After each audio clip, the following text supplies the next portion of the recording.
ඉතින් කොහොමද අද කතා කරන්න ආවේ free fire normal free fire හරිද? ඒ ෆ්‍රී ෆයර් නෝමල් එකේ ලොබි එක ෆ්‍රී ෆයර් මැක්ස් එකේ ලොබි විදිහට කරගමු කියලා කතා කරන්න ආවේ අද. හරි අපි බලමු ඒක කොයි වගේ කරගන්නේ කියලා. ඉතින් ලයික් එකක් දාන්න, කමෙන්ට් එකක් දාන්න හොඳයිද නැද්ද කියලා අමතක නොකරම.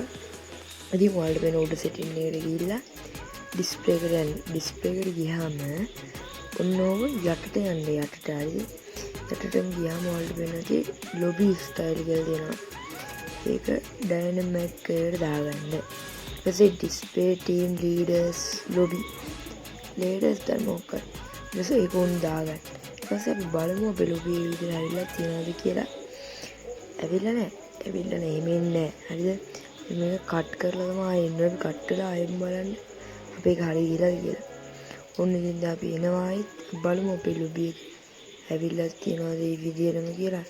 ඉතින් ඔන්න පේනවද ඔයාලට ඇවිල්ලා තියෙනවා. ඉතින් දැක්කනේ බොයිස් ඒ විදිහට ඉතින් කමෙන්ට් එකක් දාමු හොඳයිද නැද්ද කියලා. බයි බයි.